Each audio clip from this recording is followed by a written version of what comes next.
सफलता तब तक नहीं प्राप्त कर सकते, आप सफलता तब तक प्राप्त नहीं कर सकते जब तक आप में सफल होने का साहस ना हो।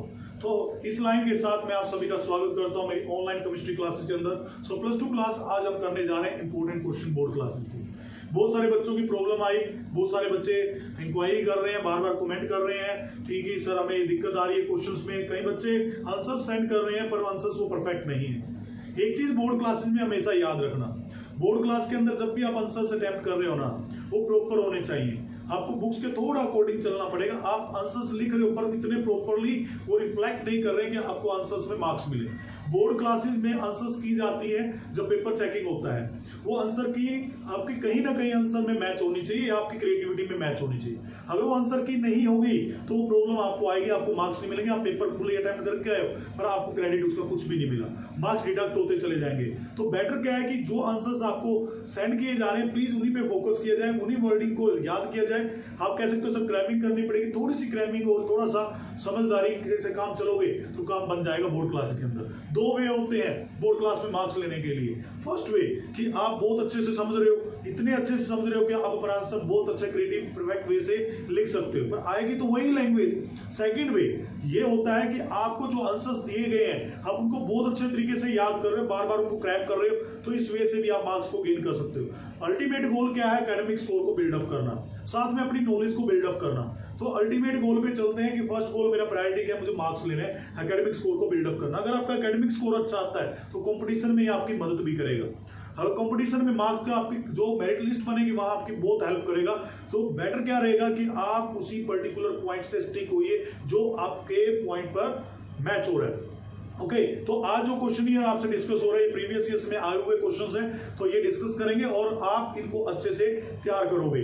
ओके, तो फर्स्ट क्वेश्चन पे चलते हैं। First question is differentiate between crystalline and amorphous solid. ये टॉपिक भी आप कवर कर चुके हैं, वेरी वेरी इंपॉर्टेंट डिफरेंस है क्रिस्टलाइन और अमोर्फस में क्या फर्क होता है। क्रिस्टलाइन में जो पार्टिकल्स होते हैं, जो पार्टिकल होते हैं वो कैसे होते हैं? रेगुलर अरेंजमेंट होती है। कैसी अरेंजमेंट होती है? रेगुलर अरेंजमेंट होती है, इरेगुलर अरेंजमेंट नहीं होती, एक दूसरे के नीचे ओवरलाई करते हैं। और अमोर्फस के अंदर इरेगुलर अरेंजमेंट होती है, मींस ऊपर ऐसे और उसके डिप्रेशन में ऐसे बैठा होते हैं, तो इरेगुलर अरेंजमेंट होती है पार्टिकल्स की।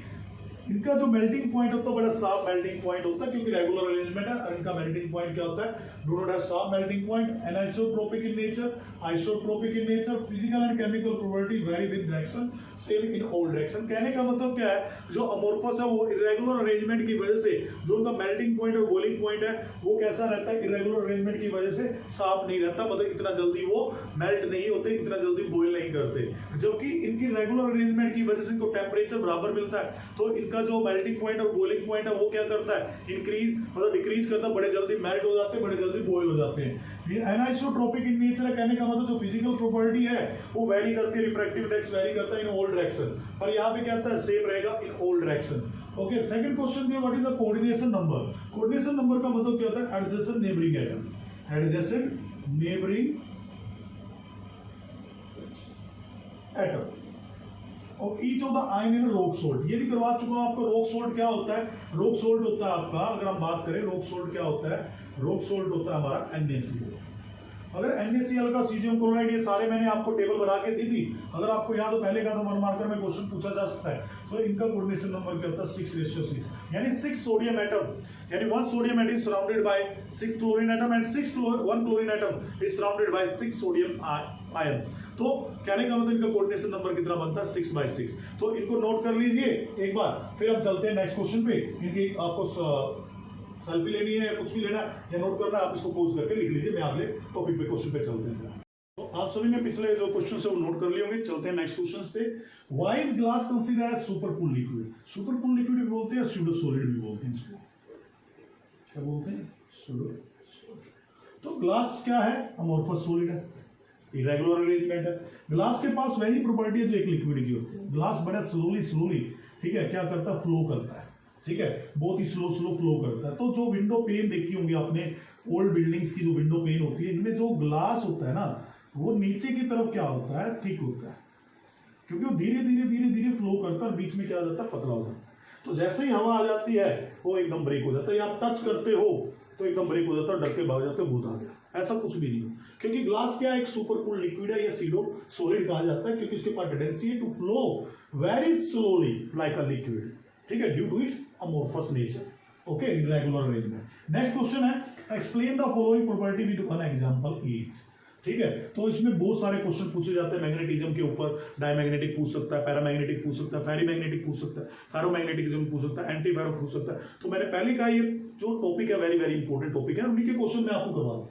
फेरोमैग्नेटिज्म क्या होता है, विच ऐसा सब्सटेंस जो मैग्नेटिक फील्ड के अब्सेंस के बाद भी स्ट्रांगली अट्रैक्ट करते हैं, उन्हें फेरोमैग्नेटिज्म कहते हैं, ठीक है। इनके डोमेन्स क्या होते हैं, इन यूनि डायरेक्शन, डोमेन किस में रहेंगे, यूनि डायरेक्शन में रहेंगे।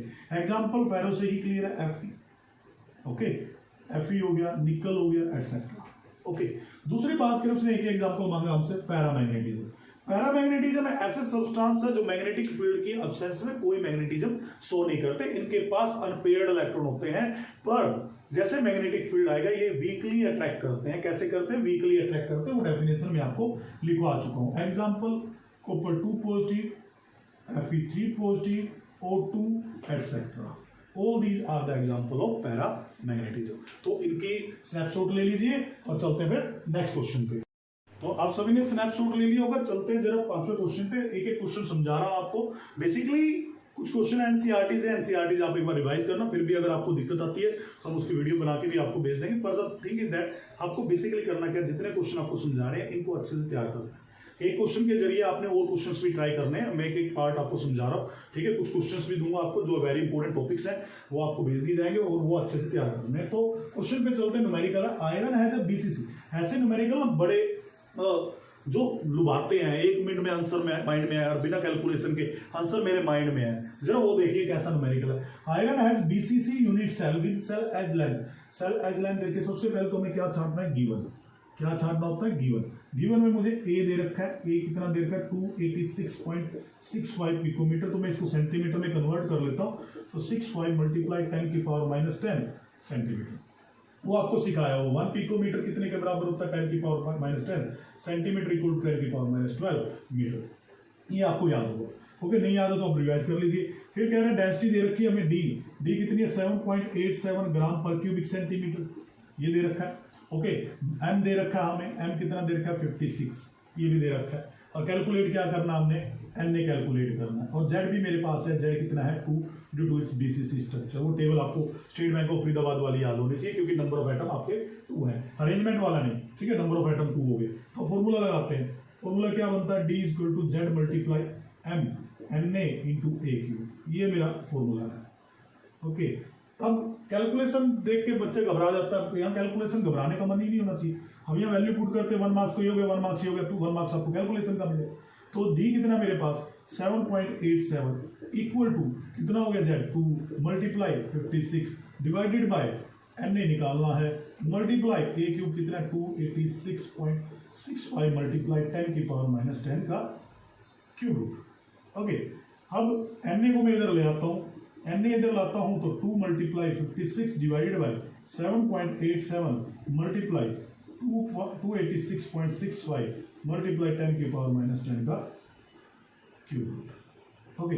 एन ए कितना होता है 6.02 इंटू 10 की पावर 23, तो वही तो आंसर रहेगा। हमने क्या करना है 6.02 इंटू 10 की पावर 23 पर मोल, ये मेरा आंसर आ गया। तो कैलकुलेशन की जरूरत ही नहीं पड़ी, वेरी सिंपल न्यूमेरिकल। तो इसका स्नैपशॉट ले लीजिए, चलते हैं फिर नेक्स्ट चीज पे, नेक्स्ट क्वेश्चन डिस्कस करते हैं। तो आप सभी ने क्वेश्चन को नोट कर लिया होगा, जो पिछले क्वेश्चन थे न्यूमेरिकल को। ये भी न्यूमेरिकल वैसा ही लबालब, मुंह में ला रहा है इस न्यूमेरिकल देखो देखते, क्योंकि मैं तो लास्ट लाइन देख रहा हूँ। आप क्या देख रहे हो मुझे नहीं पता, आप स्टेटमेंट को देख के डर रहे हो, सर जी इतनी बड़ी स्टेटमेंट क्या करें, हैं क्यों भाई, प्रीति, मानसी, पूजा, अमन, ये सबके मुंह में ऐसे हो गया सर जी इतनी बड़ी बड़ी स्टेटमेंट कैसे करेंगे। न्यूमेरिकल बहुत इजी है, 12 नंबर फ्री के हैं और ये 12 नंबर छोड़ने के नहीं बनते। और 12 नहीं कहूँगा मैं इनको, 15 मार्क्स दूंगा, क्योंकि 5 नंबर में तो इलेक्ट्रोकेमिस्ट्री आएगा न्यूमेरिकल। तो बड़े अच्छे से अगर एक फैक्टर कैलकुलेट करना, गिवन छापना है भाई, क्या निकालना है, एवोगैड्रो नंबर निकालना है। फॉर्मूला क्या था आपको याद है, तो मैं जरा फॉर्मूले पे चलता हूँ, Z multiply M divided by N A into A cube. और एन ए का फॉर्मूला क्या बन जाता है, z multiply m divided by d into A Q. चाहो तो सीधा आंसर लिखो, अब वैल्यू पुट करनी है, तो डेंसिटी कितनी दे रखी है जरा ढूंढिए। अब इस स्टेटमेंट को पढ़ने की तो मैं तो डेंसिटी ढूंढूंगा। डेंसिटी कहाँ है भाई? अरे किसी को नजर आ रही है डेंसिटी? ये रही 3.18 मल्टीप्लाई एम कितना दे रखा है, ये रहा ब्रैकेट में मॉलिक्यूलर मास 78.08 डिवाइडेड बाय, अब मुझे क्या चाहिए? डेंसिटी। ये डेंसिटी ऊपर लिखी थी आपने, तो ध्यान नहीं है ना किसी का? तो ध्यान नहीं है तो ऐसे चलेगा कैसे काम? आप कहोगे सर जी गलत पढ़ा आगे, और गलत पढ़ाने की कोई गलत पढ़ा दे आपको क्या पता क्या सही पढ़ा रहे? तो जेड कितना है? एफसीसी स्ट्रक्चर है 4 मल्टीप्लाई कितना 78.08 डिवाइडेड बाय डेंसिटी कितनी थी अभी थोड़ी देर पहले ढूंढी थी 3.18 मल्टीप्लाई ए कितना? एज लेंथ कहाँ रही? ये रही। ठीक है, पढ़िए जरा, जब तक नहीं पढ़ोगे ऐसे तो कोई भी कुछ भी लिख देगा। ठीक है, 5.46 मल्टीप्लाई 10 की पावर -8 का क्यूब। क्या कैलकुलेशन करूं? नहीं करता। ठीक है, अब तुम्हें भी करने की जरूरत नहीं है। 6.02 × 10 की पावर 23 पर मोल, दैट बिकम आंसर जो उसने पूछा। कैलकुलेट करना करके देख लीजिए, आंसर तो यही आएगा 6.02 या 3-4 कितना भी अप्रोक्सीमेट, हम तो एवोगैड्रो नंबर की वैल्यू लिख देंगे। तो ऐसे न्यूमेरिकल पेपर में पूछे जाते हैं। एक बार नहीं आए, 3-4 बार न्यूमेरिकल आया। आयरन वाला करवाया था आपको, 3-4 बार पेपर में पूछा गया। तो इनको अच्छे से करिए, इसका स्नैपशॉट ले लीजिए। चलते हैं फिर नेक्स्ट न्यूमेरिकल पे। तो आप सभी ने पिछले स्नैपशॉट ले लिए होंगे, तो चलते हैं अगले क्वेश्चन के ऊपर। What type of semiconductor is obtained when silicon is doped with boron. तो एक एक क्वेश्चन को समझते जाना। ठीक है, यहाँ पे मैं समझा रहा हूँ। तो इस क्वेश्चन के लिए मैंने एक टेबल बनाई थी आपके लिए, ग्रुप 13, ग्रुप 14 एंड 15। तो यहाँ पे बैंगन, आलू, गाजर इन थैला। ठीक है, कहे सियाजी सुनो प्रभु, निखिल पास सब बिंदास। ओके, बैंगन, आलू, गाजर इन थैला, कहे सियाजी सुनो प्रभु, निखिल पास सब बिंदास। इनके नाम क्या होते हैं? Boron, aluminium, gallium, indium, thallium, carbon, silicon, germanium, tin, lead, nitrogen, phosphorus, arsenic, antimony and bismuth. Okay, अगर मैं ग्रुप 14 को, हम इसको रखते हैं ना, ग्रुप 14 को डोप करता हूं ग्रुप 13 के साथ, तो कैसे सेमीकंडक्टर बनने थे? और अगर ग्रुप 14 को डोप करता हूं 15 के साथ, तो कैसे बन रहे थे? तो यहां लिख दूं एन टाइप सेमीकंडक्टर, क्या बनेंगे? एन टाइप, और इधर क्या बनेंगे? पी टाइप सेमीकंडक्टर, क्योंकि यहाँ होल क्रिएट होगा और यहाँ एक एक्स्ट्रा इलेक्ट्रॉन रहेगा। तो अब क्या कह रहा है हमें? नकल मेरी रेडी है। तो कहता है सिलिकॉन को डोप कर रहे हैं बोरोन के साथ, तो कौन सा सेमीकंडक्टर बनेगा? तो आंसर क्या आ जाएगा? ए का क्या आएगा? P type semiconductor. देखो बेटा, अपना ब्रेन वही हो कि आपने कितना लेक्चर को वॉच किया है। सीरियसली जितना आप लेक्चर को वॉच करोगे ना, सीरियसली उतने अच्छे आंसर आपको देखने को मिलेंगे। अपने बड़े परफेक्ट कॉन्फिडेंस के साथ आएंगे। शॉर्टकट में आपको सिखा रहा हूं। What type of defect is obtained when AgSl is doped with cadmium chloride. तो यहां भी हमने किया था, तो इसका आंसर क्या आता है? Impurity defect. क्या आएगा? Impurity defect. तो मैंने आपको दिखाए थे, तो इम्प्योरिटी डिफेक्ट आ जाएगा आपका। तीसरा डिफेक्ट था आपका stoichiometry, non stoichiometry and impurity defect. Third का answer, what type of substance would make better permanent magnet. वही होगा जो बिना मैग्नेटिक फील्ड के भी मैग्नेट की तरह बिहेव करे। तो अभी थोड़ी देर पहले किया था, आंसर क्या आ गया? Ferromagnetic substances. क्या आगे? Ferromagnetic substances. ओके, तो इसको नोट करिए। तो आपको एक दो मैं अरेंजमेंट के क्वेश्चन कराता हूं, इसका स्नैपशॉट ले लीजिए। आप सभी ने पिछले क्वेश्चन के स्नैपशॉट ले लिए होंगे। अगले क्वेश्चन पे चलते हैं। स्टेटमेंट सामने, atom of element B forms HCP lattice. CCP आ जाए, HCP आ जाए। HCP मतलब hexagonal close packing. Those of element A occupy 2/3 of the tetrahedron. हम जानते हैं जितने ऑक्टा होंगे उसका डबल क्या होगा? टेट्रा होगा। तो O/T मैंने आपको सिखाया था। पहले तो क्वेश्चन की पहचान करिए। कुछ बच्चे यहाँ पे गलती कर रहे हैं। दो अरेंजमेंट के क्वेश्चन है आपके। एक अरेंजमेंट आता है स्टेट बैंक ऑफ फरीदाबाद वाला, यानी आपका एक टेबल फिर से बना देता हूँ, फिर मैं इरेज कर दूंगा इसको। ये होगा simple cubic body centre, face centre. इसमें मैंने जेड लिखवा, ये तो न्यूमेरिकल में यूज होगा। कहाँ यूज होगा? न्यूमेरिकल डेंसिटी वाला जो न्यूमेरिकल है 1 2 4। ठीक है, अरेंजमेंट के लिए मैंने ए लिखा है। अरेंजमेंट के लिए क्या लिखा है? 1 1 1 3। तो ये टेबल यूज होनी है अपनी। ठीक है, तो हम इसको पिक करेंगे अरेंजमेंट के लिए। तो उसमें लिखेगा भी कॉर्नर पे प्रेजेंट है, ठीक है, बॉडी सेंटर पे प्रेजेंट है। तो पहचान करिए न्यूमेरिकल की। एक न्यूमेरिकल हमारा ये होता है n/2n। रोटी, यानी मम्मी रोटी कैसे देगी? हैंड टू हैंड, किक मार के तो देगी नहीं। अगर किक मार के देती है किसी की मम्मी तो आप क्या गोल कैच करते हो क्या? ऐसा तो कोई नहीं है क्या पैर रोटी को लग जाए आप खा लो, ठीक है। तो हम कैसे खाते हैं? हैंड टू हैंड खाते हैं, तो n/2n। तो न्यूमेरिकल आपका किसका है? टेट्राहेड्रल का है। तो टेट्राहेड्रल का तो मैं इसको पिक करूंगा, इसको पिक नहीं करूंगा, इधर वाले को पिक इसको किया जाएगा। तो बी क्या है? बी आपका ये है और ए आपका टेट्रा है। बी क्या है? ऑक्टाहेड्रल, और ए क्या है? टेट्राहेड्रल। एचसीपी है ना, एचसीपी बोलूं सीसीपी बोलूं, ऑक्टाहेड्रल मतलब होता है, ठीक है। क्या बोलूं? एचसीपी बोलूं या सीसीपी बोलूं, ठीक है। क्या मतलब होता है? ऑक्टाहेड्रल वर्ड मतलब होता है इसका, ये याद रखना जी। नाउ बी जो है, बी क्या कर रहा है? ऑक्यूपाई कर रहा है, तो इसका क्या रेशियो हो गया? 1 रेशियो आ गया। 1 है, कोई तो और तो दे नहीं रखा। और ए ऑक्यूपाई कर रहा है 2/3, तो 2 × 2/3। एन की वैल्यू कितनी है? 2/3। वाई की वैल्यू कितनी है? 1, ठीक है। तो मेरे पास क्या आ गया? 1/4/3, और 3 कहां आ जाएगा? इधर। तो ये क्या बन जाएगा? A4B3, that will become your answer. आप आंसर डायरेक्ट भी लिख सकते हो, ये मैंने रफली कैलकुलेट किया, तो ये A4B3 आंसर बन जाएगा। तो इसका स्नैपशॉट ले लीजिए। चलते हैं नेक्स्ट न्यूमेरिकल पे हैं, important topics of board exam, ठीक है। तो बोर्ड एग्जाम के लिए इंपॉर्टेंट टॉपिक कौन कौन से हैं? फर्स्ट चैप्टर के किसके? सॉलिड स्टेट के। ओके, अभी तक आपको जितने क्वेश्चन मैंने कराए वो आपने समझ लिए होंगे। जरा इंपॉर्टेंट टॉपिक के थ्योरी की बात कर लेते हैं। न्यूमेरिकल तो आएगा ही आएगा, ठीक है। न्यूमेरिकल 2 है आपके, एक अरेंजमेंट का, वो तो आपको समझा दिया, भी आपको समझाया थोड़ी देर पहले, और एक आता है डेंसिटी पे, ठीक है। 3 मार्क्स का इसका आता है, 1 मार्क्स पे इस पे आता है, ठीक है। ये पक्का आपका पेपर, ये आएगा ही आएगा डेंसिटी वाले में। ओके, अच्छे से कर लो।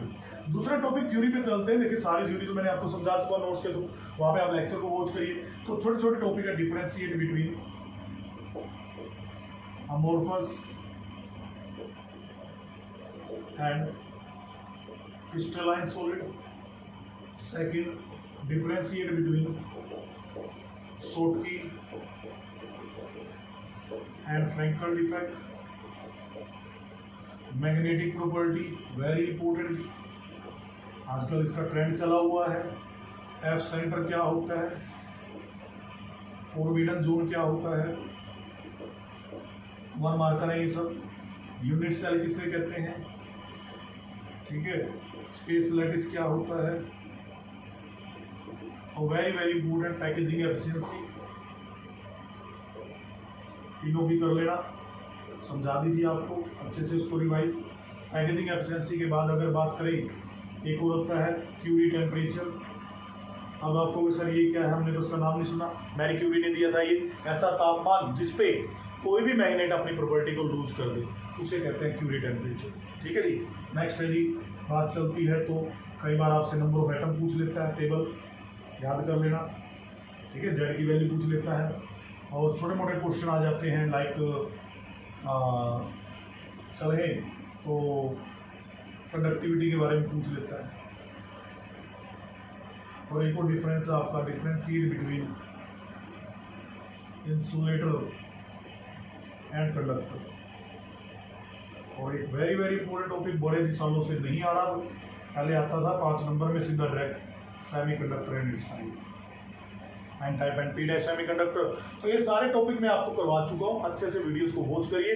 Thank you very much. मिलते हैं फिर नेक्स्ट चैप्टर के साथ, इलेक्ट्रोकेमिस्ट्री के साथ, और अच्छे से उसको समझते हैं। Thank you very much.